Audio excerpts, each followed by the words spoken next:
প্রতিদান ফাউন্ডেশনের বিশাল একটি র্যালি আজ আমরা একত্রিত হয়েছি। আমরা শান্তির কথা বলি, আমরা তিনটি মুঠে নিয়ে রাশিয়া ইউক্রেন, এদিকে ইসরায়েল ফিলিস্তিন, সারা বিশ্বে একটা যুদ্ধ হল এই অবস্থা। আমরা কোনো যুদ্ধ চাই না, আমরা যুদ্ধ নয় শান্তি চাই, মানবিক বিশ্ব চাই। প্রিয় বন্ধুগণ, প্রতিদান ফাউন্ডেশন শিক্ষা, সংস্কৃতি, দুর্নীতি, দর্শন, নারী অধিকার, বিভিন্ন ধরনের ইস্যুতে আমরা দীর্ঘদিন থেকে এই প্রেসক্লাব চত্বরে ঢাকা, নোয়াখালী, বাসভা যখন বৃদ্ধি হয়েছিল, আমরা 10টি সংগঠন একত্রিত হয়ে এখানে বিশাল সমাবেশ করেছি। আমরা নোয়াখালীর বেগমগঞ্জে একটি নারী যখন ধর্ষণ হয়েছিল, সেই দর্শকদেরকে গ্রেপ্তারের দাবিতে আমরা এই প্রেসক্লাব চত্বরে একত্রিত হয়েছি।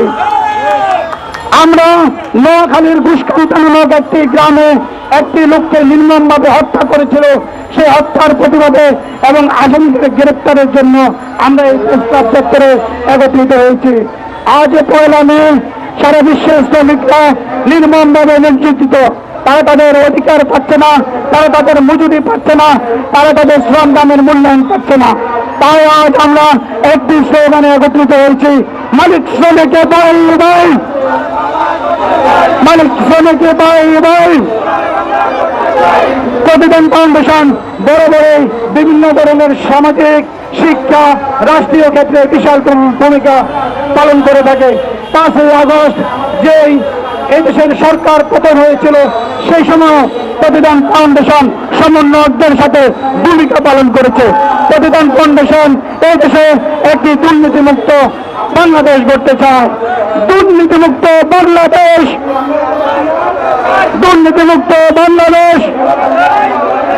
প্রিয় সহকর্মী বন্ধুগণ, আজ আমরা প্রতিদান ফাউন্ডেশনের পক্ষ থেকে যেভাবে শ্রমিকদের পক্ষে দাঁড়িয়েছি, এভাবে এই দেশের প্রতিটি দুর্যোগে, কিছুদিন আগে আপনারা দেখেছেন বাংলাদেশে যে ভয়াবহ বন্যা হয়েছিল, সেই বন্যাতে আমরা প্রতিদান ফাউন্ডেশন প্রতিটি ঘরে ঘরে তাদের ভিতর দিয়ে গিয়ে তাদেরকে দিয়েছি।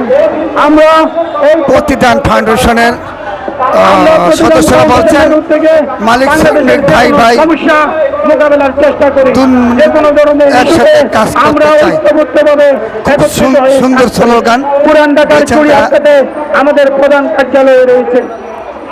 তারা পুরান ঢাকার বাসিন্দা, পুরান ঢাকার লালবাগে অবস্থিত তাদের কার্যালয়। শ্রমিকরা তাদের ন্যায্য অধিকার আদায়ের জন্য সেদিন প্রাণ দিয়েছিল।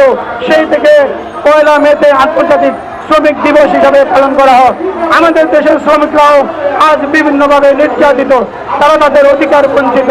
আমরা চাই মালিক আর শ্রমিক একত্রিত হয়ে এই দেশকে একটি সোনার বাংলায় রূপান্তরিত করবে। প্রিয় বন্ধুগণ, আজ আমরা আর আমাদের সমাবেশ দীর্ঘায়িত করব।